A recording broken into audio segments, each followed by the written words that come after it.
एक दीवाने की दीवानियत, इसको लेके मुझे लगा यार पर्टिकुलरली इसके एडवांस बुकिंग तो बहुत लेट खुलने वाला है। मैंने सुना है इसके डे वन प्रेडिक्शन के को लेके कुछ लोग बोल रहे थे वीडियो बनाओ।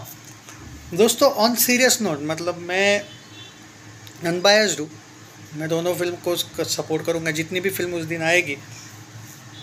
बट ऑन सीरियस नोट आपको जो दिख रहा है ना कि एक दीवाने की दीवानियत की कुछ लोगों को लग रहा है बहुत हाइप है। On serious note ground level, आप लोग जानते हो भाई मैं एकदम प्रैक्टिकल बंदा हूँ और मैं ग्राउंड लेवल की बातें करके ही वीडियो बनाता हूँ।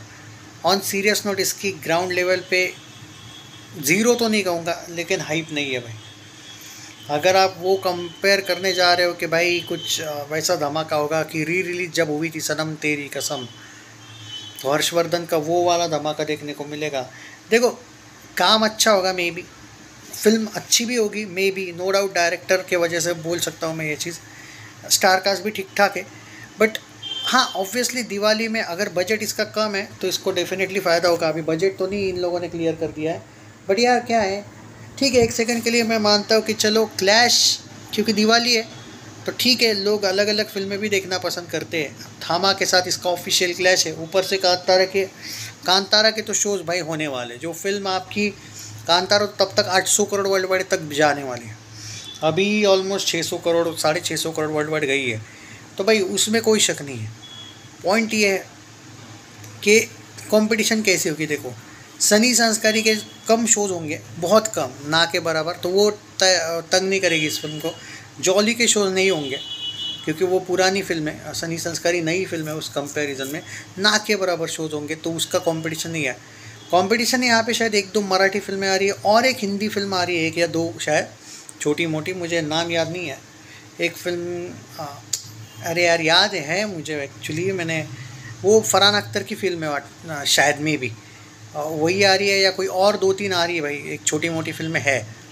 पर इसको जो मेन कंपटीशन देगी वो कांतारा चैप्टर 1 ऑब्वियसली, जो इतनी बढ़िया, उसके उतने भी शोज़ नहीं कम होंगे जितना लग रहा है कि, और हाँ वैसे ही कह सकता हूँ मैं कि बहुत दिन हुए होंगे उसको भी, बट फिर भी यार वो जिस तरीके से कलेक्शंस कर रही है अभी भी, मैं माने ना माने वो अलग ही लेवल का कर रही है, तो वो तो होगी कंपटीशन में। इसकी cut to cut competition head to head होगी, वो है थामा से। एक दीवाने की दीवानियत, देखो इसका टीज़र ऑसम था, सॉन्ग्स अच्छे, ट्रेलर को लेके मिक्स रिस्पांस मिला है यहाँ पे। मुझे तो अच्छा लगा ट्रेलर, बट ट्रेलर कट बहुत ही अजीब और गरीब किया भाई इन लोगों ने, सीरियल जैसा किया है। अब लकीली इसके लिए एक अच्छी बात है कि थामा के ट्रेलर को भी वो रिस्पांस नहीं मिला है, कुछ लोगों ने तो भेड़िया जैसा ही समझा है उसको, बट फिर भी वो दिनेश विजन है और उसको पता है कलेक्शन कैसे लाते हैं, और उसकी भी बजट कम होते हैं। तो और जब एक्चुअली देखो सच बोलूँ तो थामा का हाइप इस वजह से भी है क्योंकि स्त्री यूनिवर्स से जुड़ा हुआ है, हॉरर कॉमेडी यूनिवर्स से। इसके लिए चैलेंज ये है कि ये कोई यूनिवर्स वाली फिल्म है नहीं। दूसरा इसके लिए चैलेंज है स्क्रीन काउंट्स कितने होंगे। दिनेश विजन तगड़ा स्क्रीन खा लेगा, ये इसमें कोई शक नहीं कि ये बोलो मत कि उसको स्क्रीन, जो आदमी भूल चूक माप जैसी फिल्म के लिए बहुत तगड़े शोज खेल ले सकता है, कि रेड 2 के तक शोज कम हो गए थे, इतनी सुपरहिट चल रही थी फिर भी निकाल दिए शोज, तो वो आदमी इस फिल्म के लिए भी बहुत कुछ कर सकता है। अब आते हैं ये एक दीवाने की दीवानियत के कलेक्शन को लेकर। मैं ये नहीं बोलूँगा कि 50 लाख 1 करोड़ टाइप का ओपनिंग मिलेगा, नहीं नहीं नहीं, वो नहीं बोल रहा हूँ मैं, बट मैं ये जो सोच रहा हूँ कि दिवाली रिलीज़ है, if you are asking me कि भाई, कुछ लोग बोल रहे 10 करोड़ की ओपनिंग होगी, कुछ लोग तो भाई कुछ भी बोल रहे 25 वगैरह, अरे नहीं भाई उतने शोज़ ही नहीं होंगे मेरे अकॉर्डिंग। इसका जो ओपनिंग मुझे दिखता है दोस्तों अंडर 5 करोड़ दिखता है बैठे हुए, अंडर 5 करोड़, यानी कि आप ये मत समझो मैं 4.99 बोल रहा हूँ, अंडर 4 करोड़ भी हो सकता है, कम बोल रहा हूँ मैं, इवन मैं बहुत ज़्यादा बोल रहा हूँ। इसका कलेक्शन आई हैव डाउट कि 2-2.5 करोड़ के ऊपर भी आएगा, मैं सीरियसली बोल रहा हूँ ये चीज़। अभी बजट बाद में पता चलेगा, लेकिन जो ग्राउंड लेवल की हाइप है उसको लेके बोल रहा हूँ मैं, अभी की जो हाइप है वो बोल रहा हूँ। हालांकि इस टाइम अभी बहुत टाइम है, वैसे आई थिंक 9 दिन बाकी है फिल्म को रिलीज़ होने में, पर जो हाइप क्रिएट हो पाई है ना ट्रेलर की वजह से, वो ओके हुई है। अगर आपको लग रहा है कि बहुत ज़बरदस्त तरीके से, ऑन सीरियस नोट नहीं, और मैं दिल से चाहूँगा कि नहीं, मैं ऑन सीरियस नोट, देखो भाई, जो लोग हर्षवर्धन के फ़ैन हैं, सोनम के फ़ैन हैं, मैं डेफिनेटली तुमको डिस्करेज नहीं करूँगा। आई विल फुल सपोर्ट, लेकिन क्या है, ग्राउंड लेवल की बात बताना बहुत ज़रूरी है। मैंने आपको इवन बहुत सी फिल्मों को लेके मैंने इस साल बताया है भाई कि ग्राउंड लेवल पे क्या चल रहा है। और पता नहीं क्यों भाई, समहाउ मुझे याद है सन ऑफ सरदार 2 के वक्त मैं एक बात बोला था कि इन लोगों ने क्या कहते हैं पोस्टपोन करके गलती की। और उस टाइम पे उसकी अगर पोस्टपोन नहीं करते ना, ठीक ठाक हाइप थी। मैं ये नहीं कहूँगा कि बहुत अच्छी या बुरी हाइप थी, पर ठीक ठाक हाइप थी। पर पोस्टपोन करने से गलती हो गई थी। तो यहाँ पे मैं ये नहीं कहूँगा कि इन लोगों ने पोस्टपोन करनी चाहिए, ये वेरी गुड है कि डेट अच्छी है। बात ये है कि फैंस ने सपोर्ट करना चाहिए। जो लोग भाई, मतलब मैं ये नहीं कहूँगा हर्ष के बहुत ज़्यादा फ़ैन है, देखो सोशल मीडिया पे फ़ैन बहुत होते हैं, वो बात अलग है, लेकिन वो थिएटर्स में कन्वर्ट नहीं होते हैं। तो हर्षवर्धन को ये, उनके फैंस को तो यही मानना पड़ेगा, जो लोग सच में सपोर्ट करने वाले हैं, कि आज नहीं तो कभी नहीं भाई। हर्षवर्धन को लेके बोलूँगा मैं, उन्होंने अगर ऐसा सपोर्ट किया ना कि आज नहीं तो कुछ नहीं, कभी नहीं, तो मार्क माय वर्ड्स दोस्तों, फिर देखो तहलका मचा देंगे ये लोग। तो देखते अभी की जो हाइप है, वो बोल रहा हूँ मैं सीधी बात, अभी जो मुझे दिखता है एक हाँ, क्योंकि दिवाली है, दिवाली का एक फ़ायदा हो सकता है। अगर ये लोग 1 पे 1 वगैरह ऑफ़र पहले ही दिन से शुरू कर देते तो यू नेवर नो, आ जाएगा 3.5-4 प्लस।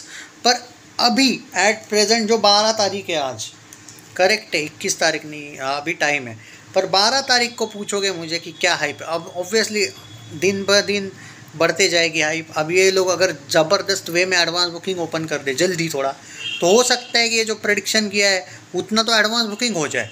हाँ, कभी कभी कुछ फिल्मों का प्रेडिक्शन नहीं किया जा सकता, और ये उस फिल्म में से मैं मानता हूँ कि ये शायद सरप्राइज़ कर सकती है, सरप्राइज़ हिट हो सकती है।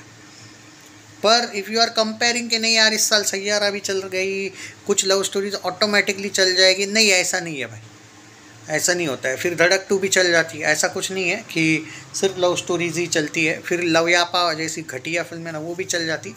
सैयारा चली वो अलग बात है, don't compare that film with any film के, वो भी चल जाएगी, उस टाइप का एंगल है कि क्योंकि लव स्टोरी है। तो फिर बॉलीवुड तो लास्ट के 10 साल से आशिकी 2 के बाद कुछ ना कुछ लव स्टोरीज बनाते आया है, उतनी सक्सेस थोड़ी गई कोई फिल्म, नहीं, मैं उसका नहीं मानता हूँ। इवन सनम तेरी कसम भी सेकेंड वाले फेज़ में सक्सेसफुल गई थी, पहले झटके में तो नहीं गई थी, री रिलीज़ में गई थी। तो नहीं भाई, वो कंपैरिजन मत करो किसी फिल्म से। और ऑन सीरियस नोट, 12 तारीख की हाइप की बात करोगे, आई विल बी सरप्राइज अगर ये 3 करोड़ डे 1 मारे तो। 2-2.5 करोड़ का मेरा प्रेडिक्शन है अभी, हालांकि प्रेडिक्शन चेंज होगा अब आगे चल के, लेकिन आप लोग बोले थे कि भाई एट प्रेजेंट इसके हाइप की बात करो। On serious note, ground level पे इसकी उतनी ही हाइप है जितनी बस वो थोड़ा सा ट्रेलर और सॉन्ग्स ने क्रिएट की है बस। बट ऑन सीरियस नोट, ना ही एक्टर को लेके कोई बातें हो रही है, ना ही सोनम को लेके उतना कोई एक एक्साइटमेंट दिखा है। देखो भाई, मैं 7-8 जगह की बातें करता हूँ, ये नहीं कि भाई यहाँ पे जाके ऐसे ही अंदाज़ा एक थिएटर देखा है। On serious note, theatre owners का भी एक अंदाज़ा आ जाता है, थिएटर ओनर्स का टॉक, पब्लिक का टॉक, 7-8 थिएटर्स में वगैरह और 7-8 प्लेसेस में, 7-8 सिटीज़ का भी अगर आप अंदाज़ा लेते हो, आपको एक मोटा मोटी एक नॉलेज आ जाता है, अंदाज़ा कि भाई ये है ऑन सीरियस नोट। अब जॉली एलएलबी 3 का एग्जांपल देता हूँ मैं आपको। बहुत से लोग मुझे बोलते थे 300 करोड़ नेट जाएगी, 200 करोड़ नेट जाएगी। मुझे ग्राउंड लेवल पर पे जो उसका हाइप दिख रहा था वो सिर्फ 100 करोड़ का दिख रहा था, 100 मोस्टली 125-130 टाइप का नेट में। और आज भी वो फिल्म अभी भी कुछ शायद 114 पे ही है, शायद 120 कर ले, बस दैट्स इट। तो जो प्रैक्टिकल यही चीज़ें होती है भाई, कभी कभी बुरी लग सकती है आपको, पर उससे ये नहीं है कि भाई समझो बात को। पर हाँ, मैं ये नहीं कह रहा हूँ ये फाइनल प्रेडिक्शन है, but if you are asking me about 21 को जो फिल्म आ रही उसका, और 12 तारीख को आस्क कर रहे हो, तो 2-2.5 करोड़ का ही प्रेडिक्शन है अभी मेरा। हाँ, डे 1 एडवांस बुकिंग नहीं, कलेक्शन बोल रहा हूँ। हाँ, पर अभी चेंज हो सकता है अगर आप इंटरेस्ट दिखाओ, क्योंकि बुक माई शो के इंटरेस्ट होते हैं, सॉन्ग्स होता है, सम हाउ कभी कभी दिवाली का एक लेट फ़ायदा भी हो जाता है, इवनिंग आफ्टरनून अच्छे खासे आ जाते हैं कलेक्शंस। पर ये सब आगे की बातें हैं, ये अभी का अर्ली प्रेडिक्शन है, ये कोई फाइनल प्रेडिक्शन नहीं है। तो जो लोग फ़ैन लोग हैं वो टेंशन ना लो, चलेगी फिल्म, चल भी सकती है if you support the film. But at present आज क्योंकि आज कुछ कमेंट्स आए थे जब मैंने थामा पे डे 1 का, उसका तो प्रेडिक्शन फिर भी नहीं किया था मैंने, मैं उसको लेके सिर्फ एडवांस बुकिंग का एक बाहर से जो आया ओवरसीज़ का वो बताया था। तो इसका मुझे लगा कि थोड़ा सा प्रेडिक्शन हो ही जाए भाई। तो चैनल सब्सक्राइब नहीं किया है तो कर लीजिए दोस्तों, शेयर दिस वीडियो। और प्रेडिक्शंस होंगे भाई चेंज, जैसे जैसे फिल्म आगे जाएगी, आती जाएगी डेट, देखते हैं। पर ये भी हो सकता है कि अगर मुझे हाइप नहीं दिखी और मैंने जो डिस्कस किया है बहुत से लोगों से, भाई मेरे प्रेडिक्शन बहुत रेयरली होते हैं गलत, और बहुत रेयरली, तो फिर भी मैं आपको एक ज़बरदस्त प्रेडिक्शन करके दूंगा बिफोर रिलीज़, डोंट वरी। ये अर्ली प्रेडिक्शंस पे उतना मत बिलीव करो भाई साहब। Take care.